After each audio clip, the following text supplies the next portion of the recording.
membaca novel yang udah kalian buat resensinya gitu. Lalu yang terakhir itu tujuannya jelas. Jadi teks ulasan ini harus punya tujuan yang jelas, yaitu memberikan informasi dan penilaian kepada pembaca. Jadi teks resensi yang kalian tulis ini harus mengandung informasi dan penilaian. Jadi pembaca selanjutnya bakal tahu nih kira-kira dia bakal baca ini nggak ya, kira-kira menurut jejak novel ini bagus nggak ya gitu. Jadi buat pertimbangan pembaca novel selanjutnya gitu.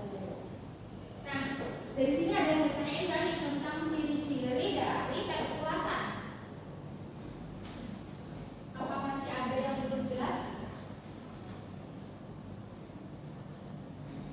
Atau kita bisa lanjut ke materi selanjutnya? Lanjut Ibu, sudah jelas. Oke. Lalu yang selanjutnya itu kan di ciri-ciri kita bahas tuh tentang struktur teks ulasan yang ada 4. Yang pertama itu ada orientasi, lalu yang kedua ada tafsiran, yang ketiga evaluasi, dan yang terakhir rangkuman. Kita akan bahas satu di sini. Yang pertama itu ada orientasi. Nah, pada bagian ini itu adalah bagian awal dari teks ulasan. Biasanya itu isinya tentang pengenalan sebuah karya yang bakal kalian resensi. Biasanya isinya itu judul karyanya, siapa penerbitnya, siapa penulisnya, bahkan sampai berapa halaman dari karya yang kalian resensi. Jadi gambaran umum tentang sebuah karya yang bakal diresensi. Lalu yang kedua itu ada tafsiran. Biasanya isinya itu mengenai alur dari cerita, terus karakter dan fitur pokok. Misalkan alurnya dari karya ini itu maju, terus tokohnya di dalam novel itu ada yang namanya siapa ya, Dida, yang di novel Hujan itu tokoh utamanya Esok dan lain. Nah, nanti dia masuk, si Esok sama si Lail ini masuk ke dalam tafsiran karena di bagian ini menjelaskan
betul sekali. Jadi bagian awal ini masuk orientasi karena bagian awal ini merupakan pengenalan dari sebuah karya. Bisa dibacakan salah satu?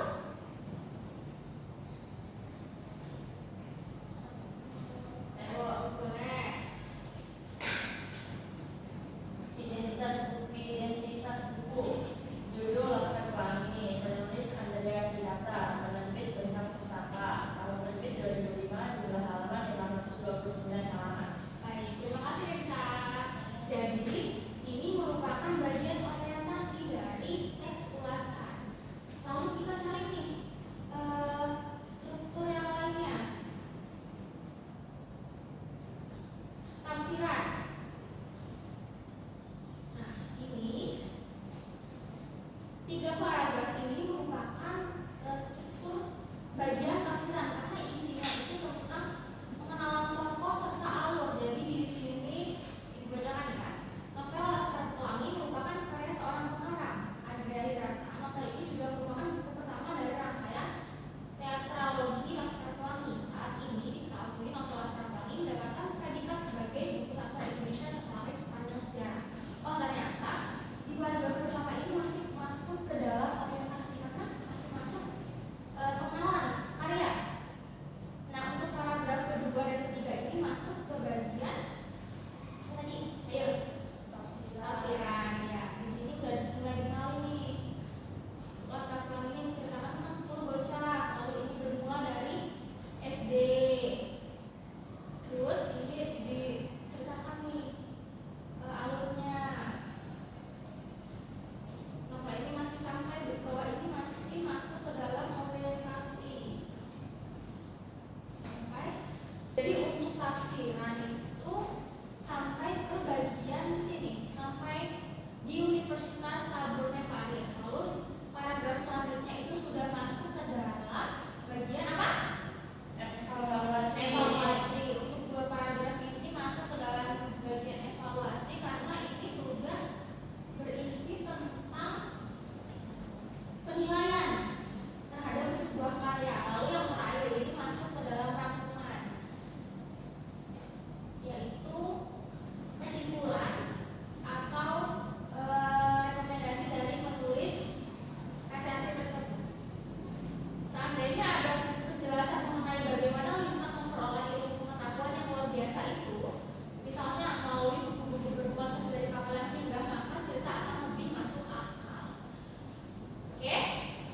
Paham? Ada yang masih mau bertanya?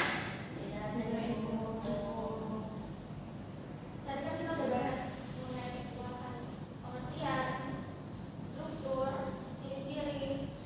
Ibu minta salah satu dari kalian untuk mengulas kembali apa sih yang kalian belajar hari ini, dari banyaknya ibu ngomong dari tadi, dari banyaknya ibu jelaskan dari tadi.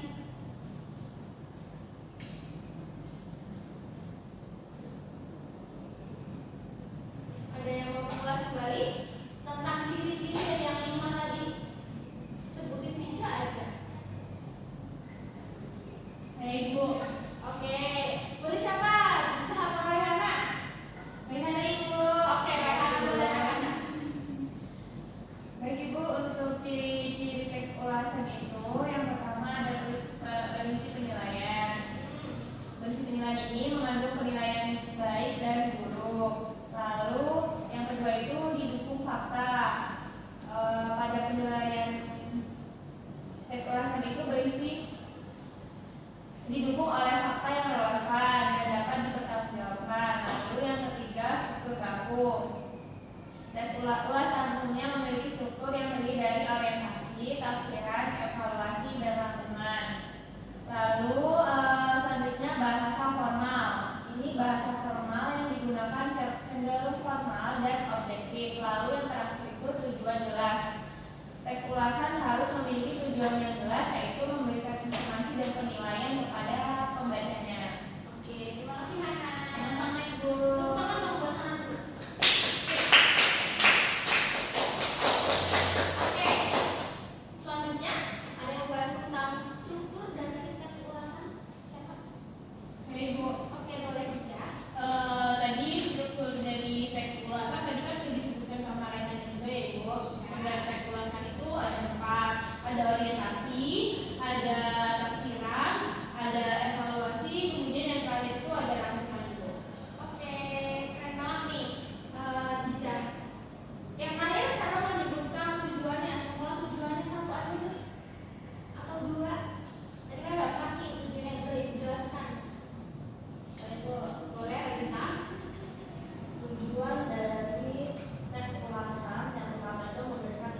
Assalamualaikum warahmatullahi wabarakatuh. Perkenalkan, saya Samila Nur Rahma selaku observasi lisan dari saudara Eka Hanifah Febriani. Baik, di sini saya akan menyampaikan mengenai observasi lisan dari saudara Eka Hanifah Febriani. Yang pertama yaitu penguatan verbal. Di sini saudara Eka itu sudah sangat baik dalam menggunakan penguatan kata-kata verbal melalui kata-kata dan juga kalimat. Kemudian dalam penguatan nonverbal, saudara Eka hanya menggunakan 2 penguatan, yaitu penguatan berupa mimik dan juga gerakan badan, kemudian penguatan penuh dan tidak penuh. Saudara Eka belum memenuhi penguatan dengan cara mendekati, kemudian dengan cara sentuhan, kemudian penguatan berupa simbol atau benda. Serta Eka belum menggunakan penguatan dengan kegiatan yang menyenangkan.